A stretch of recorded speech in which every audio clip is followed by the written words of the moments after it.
أهلا وسهلا بكم. نلتقيكم بحلقة جديدة من برنامج أسرار وخفايا المسؤولين. اليوم راح نتحدث بالحلقة الثانية للمدارس الصينية. هاي المدارس الصينية بعد البحث والتحري في موضوع حلقة معمل الإسمنت والخباطة، شفنا بعض المعلقين استاءوا، فأكيد هو الفيصل القضاء واللجان التحقيقية اللي تبنت الموضوع. ونقول شكرا جزيلا للنائب ضياء الهندي لأنه تبنى الموقف ودي يتابعه مع رئاسة الوزراء.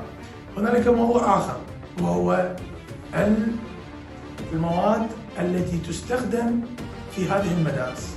بداية راح نتحدث عن مادة الإسمنت. طبعا راح تشاهدون أمامكم الآن بالشاشة كتاب من الأمانة العامة لمجلس الوزراء تمنع دخول هذا الإسمنت، وهو من شركة لافارج أو ما يسمى بإسمنت الجسر. طبعا احنا تحرينا وتحركنا، وأيضا راح تشوفون الفيديوهات في القطع راح تظهر أمامكم بالشاشة. هاي القطع وهاي المدارس اللي هي راح تشوفوها أمامكم الآن ومداخل هاي المدارس.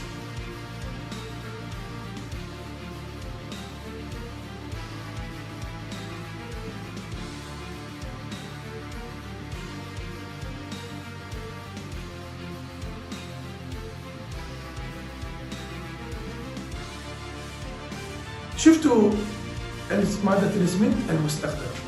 أيضا راح أراويكم بنفس الوقت أنه هاي المدارس عندما تم طلاها أو العامين نقول تم لبخها بمادة الإسمنت كلها مبينة بها مادة الملح، وهذا أنه معناتها اكو بعض المكانات فاشلة بالاختبار. ننتقل وياكم إلى موضوع آخر غير مادة الإسمنت، وهو الطابوق المستخدم في بناء هذه المدارس. هذا الطابوق أيضا متنفذين وبعض المسؤولين يجيبون كشوفات على أن هذا الطابوق هو تم فحصه، فعندما يفشل بالاختبار أو يجلبون مواد مفحوصة ناجحة، ومن ثم عند دخولها إلى المدارس أو انتقالها من مدرسة إلى مدرسة يقومون باستبدال هذه المادة أو مادة الطابوق. هذا اسم هذا المعمل أو اسم هذا الطابوق هو مادة باسم معمل الإتقان، ومن يصر على استخدام هذا الطابوق. وأيضا راح أترككم وتشوفون الصور والفيديوهات الظاهرة لكم بالشاشة عن كيفية هذا الطابوق. هذا طبعا يغطوه بمادة الإسمنت، رغم تغطيته بمادة الإسمنت على أن الأملاح والفساد وهدر المال العام ظهر من وراء الإسمنت.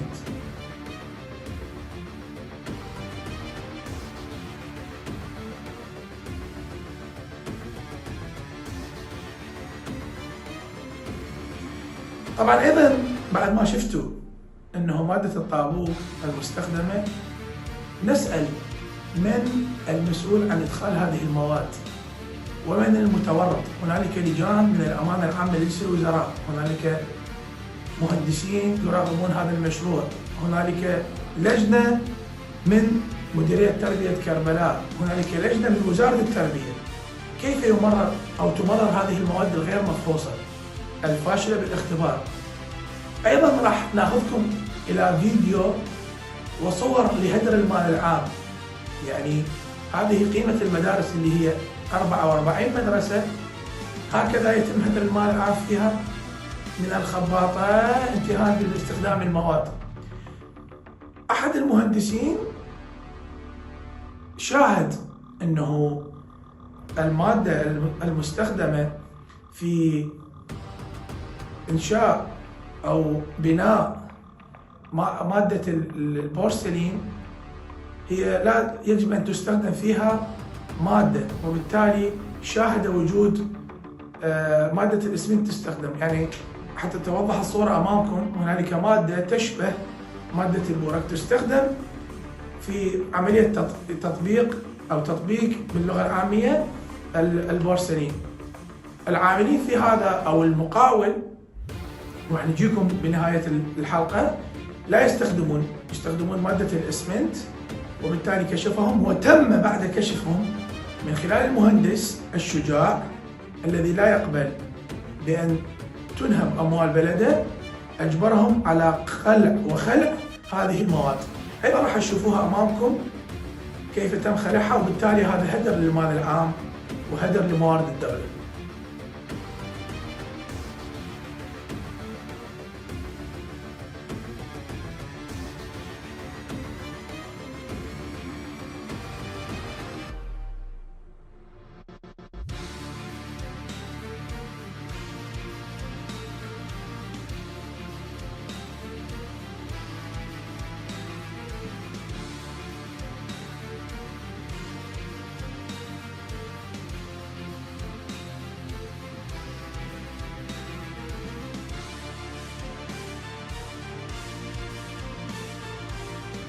شاهدتوا البورسعيد كيف تم خلعه وهدر هذا المال العام.